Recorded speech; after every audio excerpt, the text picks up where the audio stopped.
quieres conocer cuándo una persona está presentando un evento por trombosis, qué debemos hacer y cómo prevenirla, hoy responderemos todas estas dudas y lo aclararemos con un experto del tema.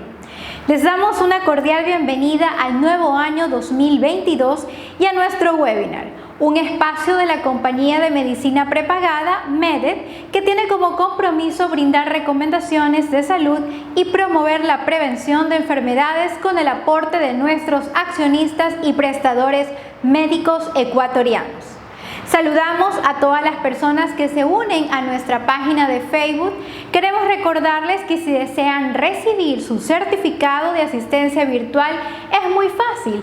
Primero debes seguirnos en @mededecuador, participa de la charla y luego deja tus nombres y correo electrónico durante la transmisión para que puedas recibir en los próximos días tu certificado. Ahora llegó el momento de contarles que es un gusto tener la grata presencia del doctor César Mariscal García, especialista en medicina interna, quien abordará el tema enfermedad tromboembólica venosa. Pero antes los invitamos a que conozcan lo más destacado de su trayectoria profesional. Especialista en medicina interna en el Hospital de Clínicas de la Universidad de Buenos Aires. También tiene otra especialidad en medicina crítica de la Universidad Católica de Santa María de los Buenos Aires. Ha sido catedrático de la Universidad de Guayaquil, de la Universidad Católica de Santiago de Guayaquil y de la Universidad de Especialidades Espíritu Santo. Pertenece al staff médico de Omni Hospital e Interhospital. Es speaker nacional e internacional. Ha realizado investigaciones y publicaciones científicas. Es accionista y prestador médico de MEDEC. Conocer los factores de riesgo de la enfermedad tromboembólica es determinante para poder actuar a tiempo. Por ello, es importante que consultemos a un especialista de forma inmediata por si llegara a presentarse alguno de los signos y síntomas que pueden provocar la formación de trombos. Y justamente saludamos al doctor César Mariscal García. Bienvenido, doctor. Muchas gracias. Saludos a toda la gente conectada en el Facebook Live. Agradecimiento a MEDEC por la invitación y agradecimiento en lo personal a ustedes, Cintia y Ángel, ¿no?, por este trabajo. Bueno, en realidad me habían sugerido un tema y yo quise hablar de esto, que me parece que es una situación importante para el conocimiento en general, que tiene que ver con el asunto de trombosis venosa profunda. El tema es específico, trombosis venosa profunda. Pero en realidad, para dar un concepto introductorio muy general, voy a decir qué es trombosis. La trombosis es la formación de un trombo, aunque parezca redundante, y un trombo es una cantidad de material que tiene que ver con agregado de plaquetas o de factores de coagulación que se activan bajo ciertas condiciones, cosa que normalmente no debería ser. El sistema, normalmente el organismo humano, en condiciones normales tiene mecanismos fibrinolíticos y anticoagulantes que hacen que la sangre esté de manera normal líquida. El problema es cuando este equilibrio se pierde y se forma una trombosis. Sepan ustedes, comunidad en general, que la trombosis se da dentro de los vasos sanguíneos y que los vasos sanguíneos pertenecen al sistema cardiovascular y que este sistema cardiovascular, como ustedes pueden ver por ejemplo en esta diapositiva, van a ver que el corazón está a nivel central, en lo que ustedes van a darse cuenta que es la zona del tórax.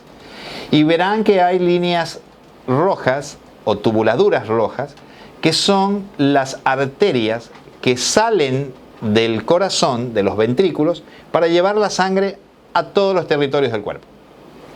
Y a su vez van a ver en azules, acompañando paralelamente a cada una de estas arterias, un sistema de tubos que son azules en el caso del gráfico, que es el sistema venoso, que lo que hace es que recoge la sangre de todos los tejidos después de haber sido utilizada y regresa al corazón, ¿no es verdad?, al lado derecho del corazón para, por medio del lado derecho del corazón, ya van a ver el gráfico, ir a los pulmones por las arterias pulmonares y oxigenarse.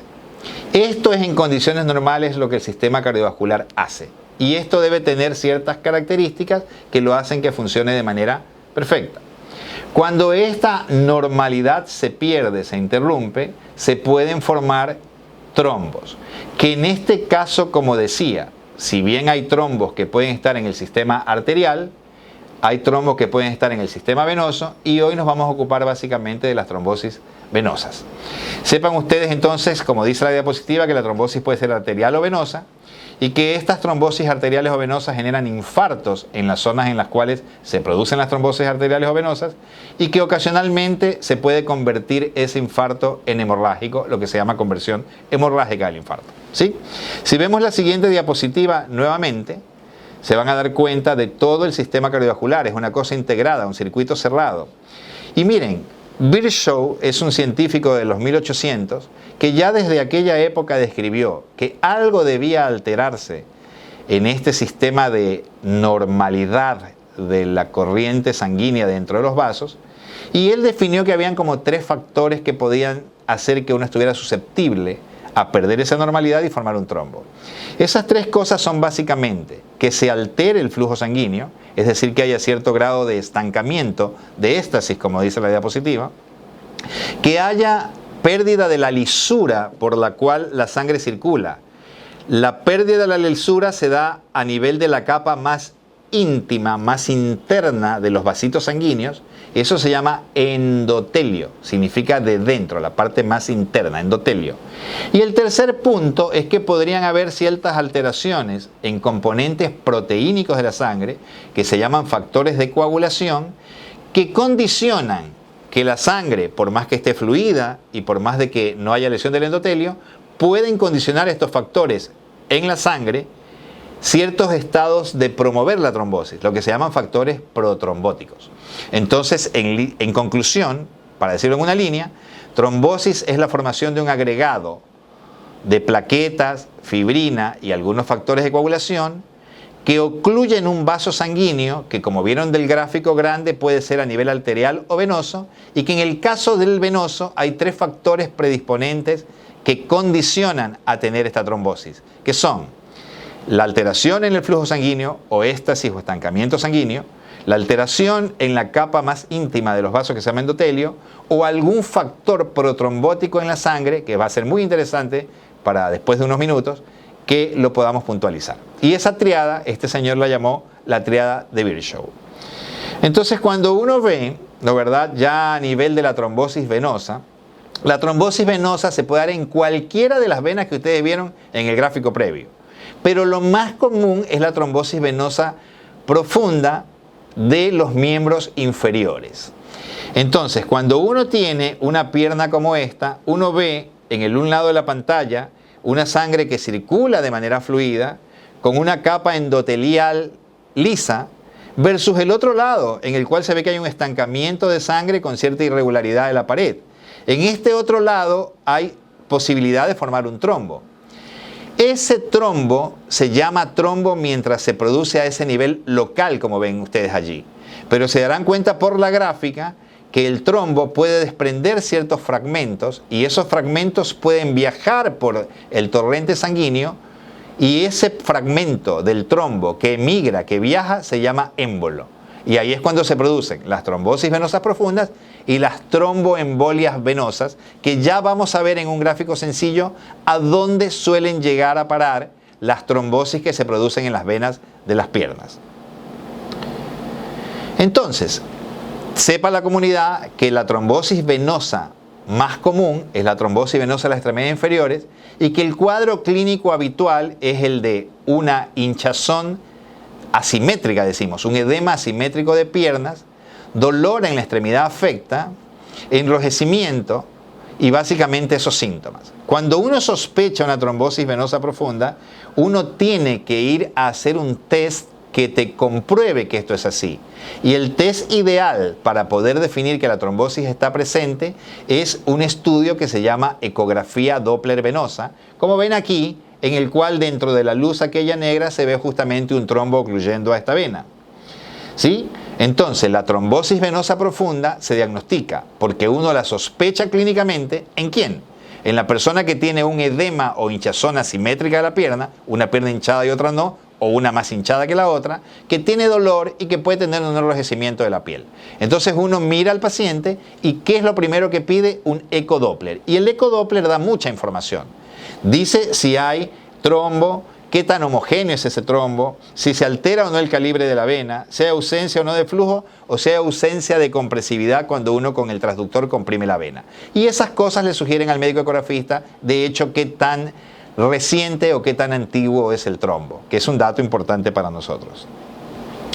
Sepan ustedes entonces que la trombosis de la pierna es la causa o el origen más común de la trombosis venosa profunda, que se puede embolizar y hacer un tromboembolismo, y que estas venas en la pierna se llaman sistema venoso superficial y, muy importante, el sistema venoso profundo. Aquí quiero que me sigan porque voy a tratar de ser muy gráfico. Miren, fíjense ustedes que esa es una pierna y esa pierna tiene una vena que, yendo de abajo para arriba a nivel de la tibia y peroné, se llama el tronco tibio peroneo. Luego esta vena se va por la parte posterior de la rodilla, lo que se llama el hueco popliteo, es la vena poplitea. Esta vena poplitea luego se hace vena femoral y esta vena femoral se junta arriba con la safena en el callado y arriba forman las venas ilíacas. Si se dan cuenta en este gráfico, que es muy descriptivo, uno ve que ya la vena está entrando de la pierna en el abdomen. Y si se dan cuenta, cuando la vena entra de la pierna en el abdomen, se llama vena ilíaca y está yendo a drenar a ese gran tronco grande que ven allí, que es la vena cava inferior. Esa vena cava inferior va a ir directamente al corazón. Entonces, siguiendo el trayecto, vemos que la vena cava inferior va al corazón, donde también van todas las demás venas por la cava superior o por la cava inferior. Todos los órganos del cuerpo son irrigados con sangre y todos los órganos del cuerpo tienen que enviar la sangre de retorno. Eso se hace a través del sistema venoso. Cualquiera. El hígado, el riñón, todo el intestino, todo es un sistema venoso de drenaje y cualquiera de ellos es posible de que pueda trombosarse. Lo que pasa es que eso es lo que se llama trombosis en sitios no comunes, porque recordemos que el sitio más común es la trombosis venosa en las extremidades inferiores. Lo que no excluye, y voy a poner un par de diapositivas, solo para relevar dos sitios que son más o menos frecuentemente vistos por nosotros, de trombosis en sitios no comunes. Entonces vamos siguiendo desde la pierna. Me retrocedo solamente una vez y dan cuenta ustedes que los troncos tibio-peroneo se hace poplitea, femoral, ilíaca y va a la vena cava. Y que de la vena cava inferior va al corazón. ¿Y qué sucede cuando la vena cava inferior y la vena cava superior llegan al corazón? Marcado con color derecho, van a ver el lado derecho, con color azul, perdón, van a ver el lado derecho del corazón, lo que se llama aurícula derecha y ventrículo derecho. A la aurícula derecha llegan las venas ya grandes, la vena cava superior y la vena cava inferior. Mandan esa sangre al ventrículo derecho y del ventrículo derecho salen las arterias pulmonares que van a llevar la sangre a los pulmones para oxigenarse, para nutrirse y para eliminar las toxinas y el dióxido de carbono. ¿Sí?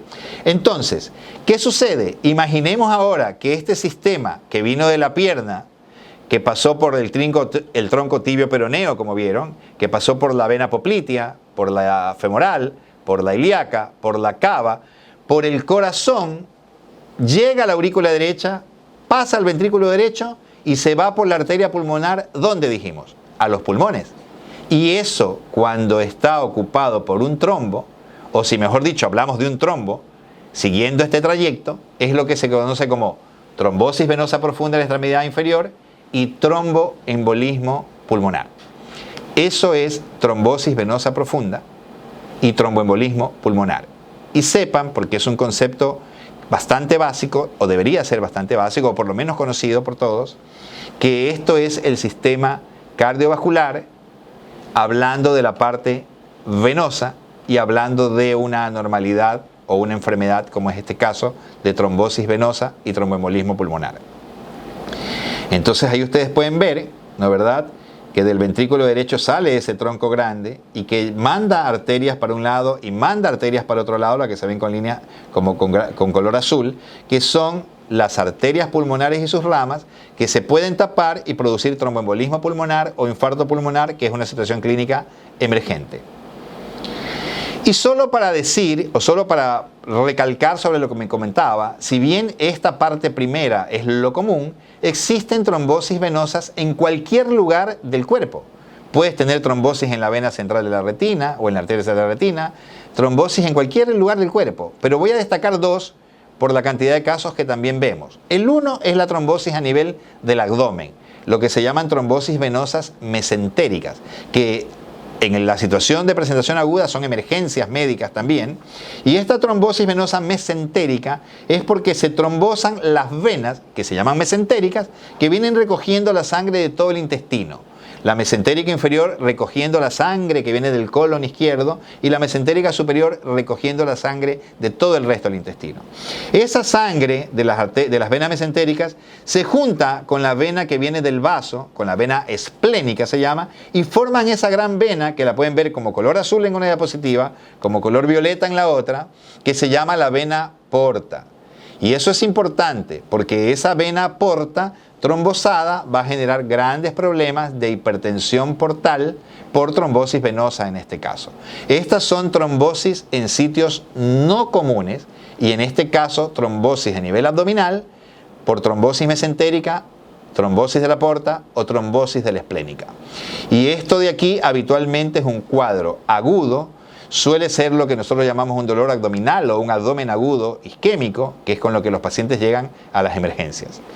Otro lugar que también solemos ver ocasionalmente es la trombosis de las venas que drenan el cerebro, de los senos venosos. Entonces, esos senos venosos que recogen toda la sangre del cerebro, luego van a drenar a través de la vena yugular, que está en el cuello, para ir donde va siempre, a la vena cava superior, al corazón, y luego por el ventrículo derecho y la arteria pulmonar de los pulmones. Entonces la trombosis venosa, que de hecho tuvimos un paciente reciente, es un cuadro que genera, como ustedes pueden ver, uno no tiene que necesariamente saber, pero si se dan cuenta, en el gráfico que está sobre la derecha, sobre mi mano derecha, o sobre su ojo derecho, se ve un área un poco más blanca, eso es un infarto cerebral, y cuando se hace, esto es una resonancia magnética nuclear, y cuando se hace una angioresonancia, se ve que hay un lado que está blanco y en el otro lado no. En la parte posterior, eso se llama una imagen de sustracción. Una sustracción de imagen que está hablando de una trombosis del seno venoso, en este caso sigmoideo y transverso. ¿Sí? Una situación clínica muy urgente que generalmente condiciona que el paciente llegue a la emergencia con una cefalea, thunderclap cefalea se llama, o cefalea en latigazo, una cefalea muy, muy intensa. Y en este caso este paciente vino con esto y con un cuadro en el cual él no encontraba las palabras para poder describir las situaciones, lo que se llama afasia. Es una urgencia neurológica que amerita una intervención inmediata, en este caso con anticoagulación como pasó. Entonces hasta acá un resumen pequeño. Acordémonos que esto es un trombo, esto es un émbolo cuando viaja, que lo más común es la trombosis de las extremidades inferiores, que esta trombosis puede desprenderse y embolizar a través del sistema venoso para llegar finalmente a los pulmones antes previamente habiendo pasado por las venas de las piernas, la vena cava inferior, entrar al corazón, bajar al ventrículo derecho e irse a los pulmones. Pero que también hay trombosis venosa en sitios no comunes y destaco dos.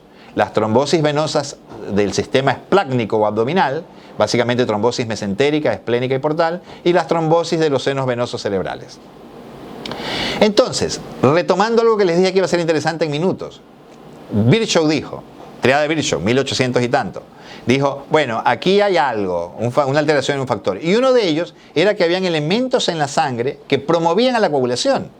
Entonces, por ejemplo, cualquiera de ustedes, gente muy joven y sana, un día hacen una trombosis venosa y dice, ¿pero por qué la hice si yo no tuve una situación que lo provocase? A esa trombosis, que no hubo una situación posible que lo provocase, le llamamos trombosis venosa no provocada. Versus la que es provocada, no porque uno se la provoca, sino porque tiene una situación clínica o quirúrgica que predispone a que tengas trombosis. Embarazo, anticonceptivos orales, cirugías ortopédicas, cirugías oncológicas, abdominales o pelvianas, todas situaciones que ya sabemos que predisponen a poder tener más riesgo de trombo. Pero cuando no hay esos riesgos, uno dice, esta es una trombosis venosa no provocada. Y cuando hay una trombosis venosa no provocada, uno tiene que ir a buscar qué pasa.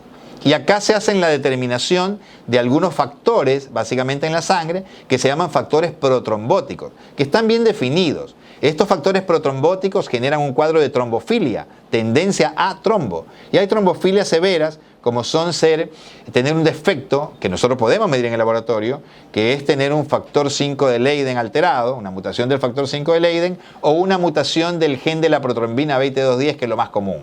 Y como ven, hay trombofilias no severas como esas, y hay las trombofilias severas. Tener síndrome antifosfolípido, ser homocigoto en la deficiencia del factor 5 de Leiden o de la protrombina BT210, tener deficiencia de unas proteínas anticoagulantes que se llaman proteína C, proteína S, antitrombina 3.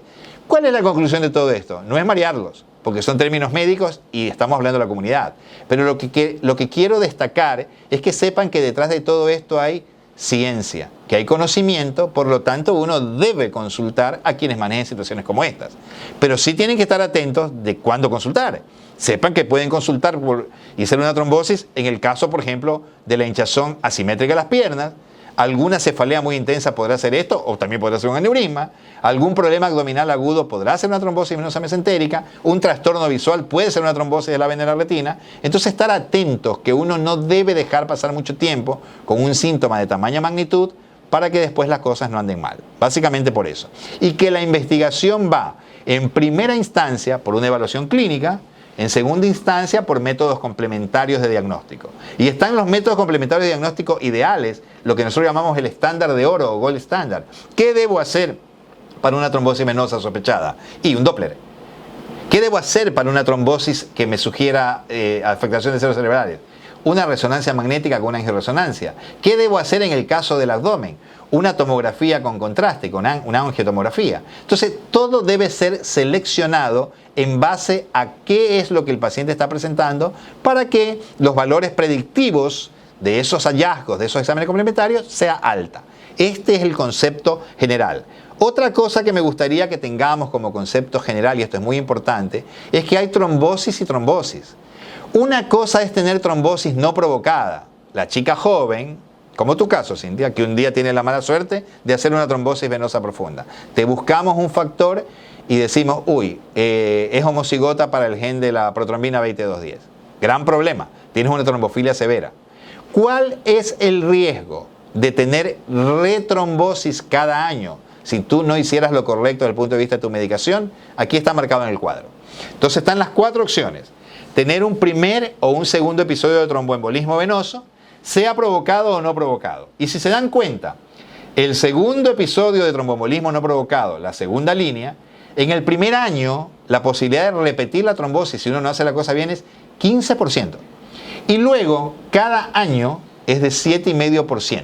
Es decir, si tú tienes un primer evento no provocado, tienes un riesgo tal. Si tienes un segundo evento no provocado y no estás haciendo lo que debe desde el punto de vista de tratamiento, tienes un riesgo altísimo de hacer retrombosis, casi del 100% a los 5 a 6 años plazo, sabiendo que el primer año es muy alto. Para eso sirve definir si una trombosis ha sido provocada o no provocada. Acordémonos, no es que yo me la provoco, es el hecho de tener una situación que pueda predisponerme a trombosis, se llama provocada, o una situación ninguna que diga, ¿por qué tengo trombosis? No tiene lógica, no tengo por qué, no tengo riesgo, y aparece, ¿ok? Entonces, la otra cosa interesante es porque justamente lo correcto a hacer es cuánto debe ser la duración de la anticoagulación, una vez hecho el diagnóstico y una vez conceptualizado o estratificado lo mejor posible el paciente. Entonces, la anticoagulación, cuando hay un factor predisponente claro, una trombosis venosa provocada, llamemos, debería ser 3 a 6 meses. Pero si es una trombosis, un segundo episodio no provocado, la anticoagulación debe ser indefinida, por siempre. No todo el mundo requiere anticoagulación por siempre. De hecho, la gran cantidad de pacientes por ahí no la requieran, porque tienen trombosis en contextos esperados, en una cirugía ortopédica, porque han estado en cama después de un accidente de tránsito. Entonces esta gente hace una trombosis y es esperable, ¿ok? Es totalmente esperable, lo que le llaman provocada de alguna manera confusa, pero así la llaman. Y esto amerita anticoagularse por periodos cortos, a diferencia de los pacientes que tienen un estado protrombótico. Ni hablar si tienes una trombofilia severa, que vas a requerir anticoagulación por siempre. ¿Con qué otro problema se pueden encontrar ustedes? Que están crónicamente anticoagulados y un día requieren hacerse una cirugía. Y decimos ahora, ¿qué hacemos? Porque anticoagulado yo tengo que sacarme el anticoagulante para no sangrar excesivamente en la cirugía. Pero si me saco el anticoagulante, también me corro el riesgo de hacer trombosis.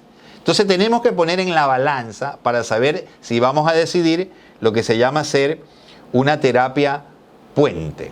La terapia puente es usar fármacos diferentes del fármaco que estás tomando crónicamente para manejar tu trombosis venosa en la anticoagulación indefinida y hacer un switch, un pasaje transitorio para poder manejar la situación, disminuir el riesgo de sangrado, si el tipo va a cirugía o a algún procedimiento, y disminuir el riesgo de trombosis ante el hecho de suspender transitoriamente la anticoagulación. Eso se llama terapia puente, terapia bridge o terapia switch. Y una última cosa, como siempre en la medicina, lo que nosotros tenemos que hacer es sopesar cuál es el riesgo de recurrir en la trombosis si yo suspendo la anticoagulación y cuál es el riesgo de sangrado si yo mantengo la anticoagulación. Y de ahí es cuando tomamos decisiones sobre qué cosas hacer sobre el anticoagulante. Si pararlo transitoriamente, si suspenderlo, si hacer un pasaje transitorio a otro fármaco que nos permita mejor control y lo demás. Entonces, sepamos en conclusión que hay esta enfermedad, esta situación clínica de la trombosis venosa, que no es infrecuente de verlo, que lo más común es verlo en las extremidades inferiores, en las piernas, lo que se llama trombosis venosa profunda y proximal, y que eso tiene el riesgo de ir al pulmón y generar un tromboembolismo pulmonar, que es una enfermedad más seria que de hecho tiene mortalidad. Y que también hay trombosis en sitios no comunes. Destaqué dos lugares básicamente: el abdomen, lo que se llama el sistema esplácnico, y el cerebro, y saber de que hay exámenes complementarios ideales para cada situación clínica y que hay manejos apropiados de diagnóstico y de tratamiento para cada situación clínica. ¿Sí? Espero con esto haber dejado algún grado de claridad, por lo menos de inquietud, y sobre todo Dios quiera que de claridad, porque uno debe más o menos saber con qué es lo que está lidiando, por lo menos en líneas generales, ¿no? Así que bueno, quiero agradecer nuevamente la invitación de MEDED y espero que interactuemos, que se conecten con sus preguntas y podamos seguir charlando, ¿ya? Un gustazo. Saludos. Y antes de continuar con más información, quiero invitarlos a leer la edición número 42 de nuestra revista digital MEDED, donde podrá encontrar contenido informativo de salud. Si usted tiene sobrepeso y quiere cambiar su hábito de vida, la cirugía bariátrica es una opción. Así nos cuenta el doctor René Mendoza Merchán, quien es cirujano general y digestiva. También entérese de cómo tener una dieta balanceada y lograr evitar excesos con la licenciada Susi Corral Rivadeneira, experta en nutrición, dietética y estética. Revise estos y otros temas más a través de las redes sociales y portal web www.meded.es. Ahora entramos a la sección de preguntas de aquellas personas que nos dejaron sus inquietudes a través de las redes sociales. Comenzamos con la primera consulta. ¿Qué recomendaciones se da para prevenir la enfermedad tromboembólica venosa en pacientes hospitalizados y ambulatorios con COVID-19? Ya, perfecto. El COVID-19 ha sido una enfermedad muy manipulada, en el cual han ido y vuelta, ¿no? Han habido idas y vueltas. Finalmente, en el COVID, ¿qué es lo que se concluyó? ¿Qué es lo final? Después de haber pasado por todo. Que lo que llamamos profilaxis o prevención de trombosis venosa profunda es la misma profilaxis y prevención de trombosis venosa profunda que hemos hecho siempre en los pacientes con patologías médicas hospitalizados. O sea, patologías médicas no quirúrgicas. Es la misma, ¿ok? Eso de que hay que dar dosis mayores y lo demás, no está. Al final no se avala eso. Lo que se avala es usar. En el caso de hablando de la sustancia que más comúnmente usamos, que es la heparina de bajo peso molecular, llámese enoxaparina, nadroparina o dalteparina, los médicos conocemos la dosis, pero la dosis en enoxaparina, que es la más frecuente de usar, la más común, es 40 miligramos subcutáneos por día para prevenir trombosis venosa. ¿Sí? No hay que hacer cosas más intensivas que esas. Y la otra situación en general es que lo más importante como mecanismo para prevenir formación de trombos es lo que nosotros llamamos movilización precoz. La movilización precoz es lo más importante o es muy importante.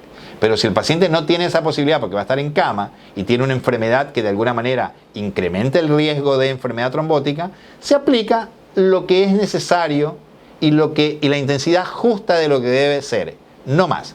En conclusión, la trombosis venosa profunda, profilaxis o prevención, se hace de la misma manera que hemos hecho hasta ahora en todos los pacientes ingresados con otras patologías médicas que no sean COVID. Una persona de la ciudad de Portoviejo nos pregunta: últimamente se han visto muchos casos de trombosis luego de la vacunación mundial a causa del COVID-19 y pregunta si las vacunas tienen mucho que ver con estos casos de trombosis y si fuera así, ¿qué complicaciones pueden aparecer?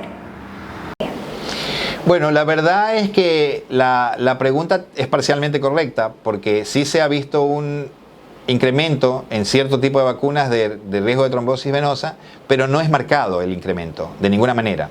Y esto se vio particularmente con dos tipos de vacunas que usan una modalidad, una plataforma se llama en COVID, que es vacunas en vectores virales, en adenovirus específicamente. Y vectores virales, vacunas son Johnson & Johnson y son AstraZeneca. Entonces, ¿qué es lo que se vio allí? ¿Qué es lo que se describió? Se describió un cuadro muy particular, que se dio por llamar trombocitopenia trombótica inducida por vacuna, VIT, de las siglas en inglés, Vacuum Induced Thrombocytopenic Thrombotic. ¿Ok? Entonces, esta situación clínica, justamente, tomando sobre mi charla, dio un incremento muy pequeño de trombosis en sitios no comunes, básicamente a nivel de las venas cerebrales. Por eso comenté intencionalmente en la introducción el tema de un sitio no común cerebral. El mecanismo por el cual se produce esto es muy probablemente inmunológico y tiene que ver con anticuerpos contra un factor plaquetario que se llama factor plaquetario 4. ¿Ya? Y no es la primera vez que un fármaco produce incremento de trombosis con trombocitopenia, es decir, con bajada de las plaquetas. De hecho, la heparina que usamos como anticoagulante, el primer efecto adverso, créanlo, qué paradojal, pero el primer efecto adverso serio de la heparina que usamos como anticoagulante es producir trombocitopenia, caer mucho las plaquetas, que pueden curiosamente, por mecanismos determinados, producir trombosis. Se llaman trombocitopenias trombóticas. Así que la heparina ya era una causa y hay algunos fármacos más, no múltiples, algunos fármacos más que pueden producir la misma situación. Entonces, ¿cuál es el concepto final? No hay que temer al tema trombosis inducida por vacuna porque es un hecho excepcional. Particularmente, nosotros vemos bastante pacientes y yo no tengo una referencia de trombosis asociada a vacuna y si lo hubiera habido en el país creo que alguien lo hubiera reportado. Entonces, una cosa es manejarse con las noticias que realmente se hacen a partir de las observaciones en serio y ciencia y otra de lo que las noticias falsas a veces en esta infodemia plantean. Como siguiente inquietud de Guayaquil, una persona que sufre un cuadro de trombosis distal tiene que tomar anticoagulantes de por vida. Bueno, si digamos, yo lo detallé a eso, ¿no? Anticoagulación indefinida o anticoagulación de por vida no depende del lugar de la trombosis, sino de si el paciente tiene un riesgo trombofílico siempre.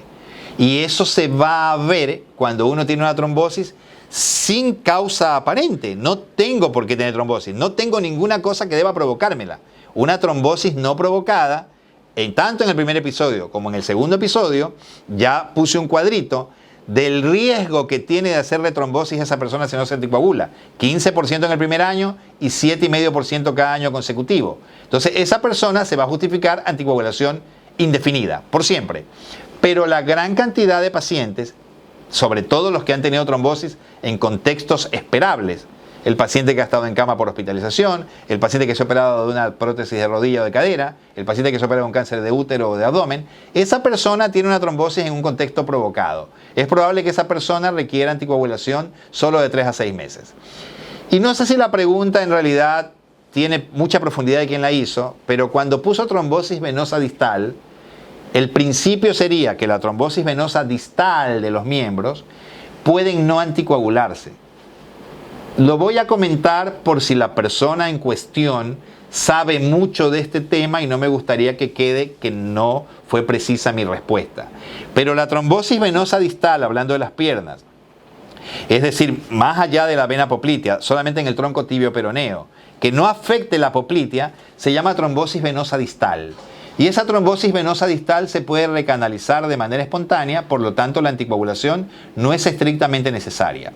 Las personas que tienen la tendencia a anticoagular esas trombosis venosas distales, no proximales, se llama proximales hacia la ingle y hacia el pulmón, proximales, no, distales, los que tienden a anticoagularla es porque también hay un porcentaje, que más o menos de 1 en 5, un 20%, de que estas trombosis puedan extenderse hacia arriba y hacia proximal y pasar a tener la historia natural de una trombosis venosa profunda y proximal, que es de viajar al pulmón 50% de las veces. No siempre con expresión clínica.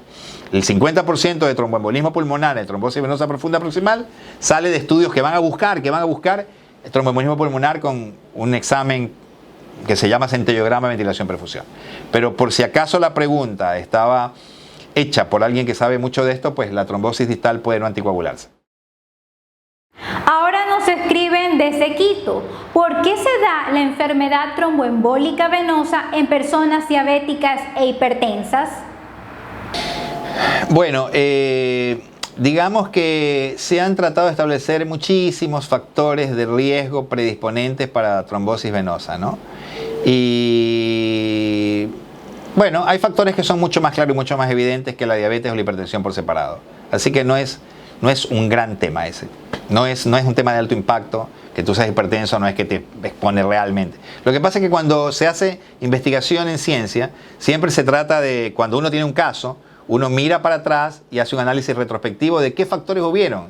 Y la verdad es que es muy difícil ascribir, es muy difícil atribuir a tal cosa como es hipertensión y diabetes, que son tan prevalentes, el tema trombosis, porque ahí hay un sesgo. Algo que es muy prevalente es difícil que tú puedas atribuirle demasiadas cosas, ¿no?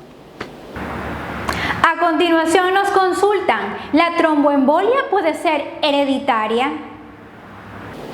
La trombofilia puede ser hereditaria, o sea, el predisponente a tener tromboembolismo pulmonar, hay familias enteras que tienen enfermedad tromboembólica. Nosotros vemos, yo tengo una familia, padre y 2 hermanos, ellos tienen déficit de proteína C y el chico hizo una trombosis en un sitio no común, una trombosis mesentérica, la chica hizo una trombosis venosa en un posparto, y el padre hizo una trombosis venosa espontánea proximal de la pierna. Esas personas tienen una trombofilia o estado protrombótico que promueve la trombosis y eso está determinado genéticamente. ¿Ya? Okay. Con respecto a las medias antiembólicas, ¿se puede usar hasta las rodillas? Las medias antiembólicas se pueden usar hasta la rodilla, se pueden usar hasta el muslo. Las medias antiembólicas como mecanismo de profilaxis, de prevención de trombosis venosa profunda en pacientes hospitalizados, en realidad prácticamente no tiene mayor utilidad. Sí, si complementa a la profilaxis farmacológica. La media sería profilaxis no farmacológica. Si uno lo complementa, por ejemplo, en cirugías de alto riesgo trombótico, como son las caderas, las prótesis de cadera, sea por artrosis o por fractura, entonces ahí uno sí puede combinar.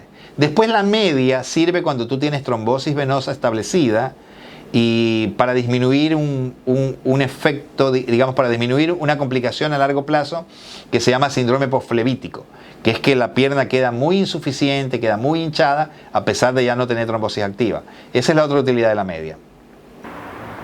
Finalmente preguntan, ¿cómo manejar un paciente con enfermedad tromboembólica posparto? Bueno, el paciente tiene posparto y uno tiene que manejar la enfermedad tromboembólica desde el punto de vista farmacológico con medicación. Básicamente tenemos varias opciones. Si uno tiene una situación en la cual dice, caray, tengo riesgo de algún sangrado, nos pasa con los pacientes críticos nuestros, agudos, en la terapia intensiva, pongamos. Yo tengo un paciente que por ahí tiene que ir a cirugía 2x3 para hacer un equivalente con lo del posparto, porque por ahí pasa por ahí la pregunta. Entonces, en realidad lo tenemos con heparina endovenosa no fraccionada. ¿Qué ventaja ofrece una heparina endovenosa no fraccionada? Que la vida media del medicamento es solo de 90 minutos. Es decir, si yo cierro la heparina ahora, en 90 minutos no tengo acción de heparina. Y más allá de eso, tengo protramina, que es un antídoto para poder revertir la anticoagulación, suponiendo que tenga un riesgo de sangrado. Pero si no, usaría heparina de bajo peso molecular, que son subcutáneas, que se dan 2 veces al día. ¿Qué sucede a veces? No solo en condiciones de embarazo o posparto, sino en cirugías o pacientes que tienen alto riesgo de sangrado si les doy un anticoagulante. Entonces a mí lo que me importa, lo que le importa a la medicina es que, al cuidado médico, es que la trombosis no vaya a los pulmones, porque la trombosis que va a los pulmones puede matar. Entonces, ¿qué es lo que hacemos también con relativa frecuencia en el año en un hospital que se mueve? Es que si uno no puede anticoagular a un paciente porque el riesgo de sangrado es mucho, lo que hay que hacer es ver la forma de que ese trombo de las piernas no vaya a los pulmones. ¿Y saben qué se hace ahí? En esa vena cava, que es por donde iba a venir la sangre, a través de la yugular, se entra y se coloca un paraguas o filtro. Entonces se llama un filtro de la vena cava inferior. Se abre el paragüita dentro de la vena cava inferior, uno puede no usar anticoagulante por tanto, y los trombos pueden viajar, pero no van a llegar al pulmón. Entonces, situaciones tan críticas como esa, en las cuales uno no puede anticoagular a un paciente, les pone un filtro. La última paciente que yo tuve es una mujer de 50 años que hizo un shock hipovolémico, sangraba, y sangraba de manera espontánea en el músculo del abdomen que se llama el recto anterior. Entonces la patología era hematoma espontáneo del músculo recto anterior, que sangraba tanto que se chocaba. Pero de otro lado, ese sangrado y este tema del abdomen hizo que por compresión y éstasis en la vena hiciera una trombosis venosa. ¿Sí? Entonces había que anticoagularla para la trombosis venosa. Pero si la anticoagulábamos sangrando como sangraba, la íbamos a matar por el sangrado. Esa paciente le pusimos un filtro hasta que pudimos solventar la situación del hematoma y del sangrado, y ya la pudimos después anticoagular convencionalmente. Pero se quedó con un filtro en la vena cava inferior, que es un paraguas para evitar que los trombos vayan hacia el pulmón. Agradecemos a todas las personas que nos dejaron sus inquietudes y también a nuestro accionista, el doctor César Mariscal García, quien dará una última recomendación sobre esta patología. Interesante esta interacción. Quiero decir, para concluir y despedirme de ustedes con mucho afecto, que siempre hay que tratar de consultar, ¿no? No dejarse estar mucho tiempo con una situación que puede llegar a ser crítica. Hay que tratar de consultar a la gente que trabaje con estos temas, siempre es importante, y hay que hacer las cosas justas, ¿no? Todas las situaciones de decisión médica deben ser precisas, justas, no de más. La sobreprestación que lastimosamente por idiosincrasia los ecuatorianos tantas veces demandamos, la sobreprestación por nerviosismo, por temor, por incertidumbre, lleva a veces a errores tremendos. Entonces, pónganse en buenas manos, que hay muchas, y no hagan nada solo por su cuenta, porque al final la factura puede ser muy grande para pagar. En una situación como esta, ¿no? Que no tolera automedicación ni autodiagnóstico. Así que, bueno, nuevamente un abrazo, gracias por haber estado allí y estoy a la orden. Saludos. Muchas gracias, doctor Mariscal, y a todas las personas que nos acompañaron en nuestra transmisión por Facebook Live. Queremos recordarles que este espacio se da gracias a la compañía Medet, un plan médico que respalda a las personas en momentos en que su salud está en riesgo. Además, les recordamos que en este tiempo de pandemia puede realizar sus trámites de forma digital y efectuar la compra en línea de su orden de atención médica desde la comodidad de su hogar, a través de nuestro portal web www.medet.es.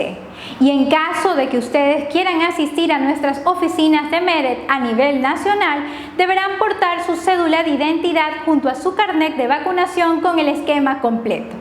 No olvidemos que no debemos bajar la guardia ante la nueva variante Omicron. Usemos permanentemente la mascarilla, sigamos los cuidados para prevenir la proliferación del COVID-19. Quédate en casa. Con esta información finalizamos este webinar. Nos vemos hasta la próxima.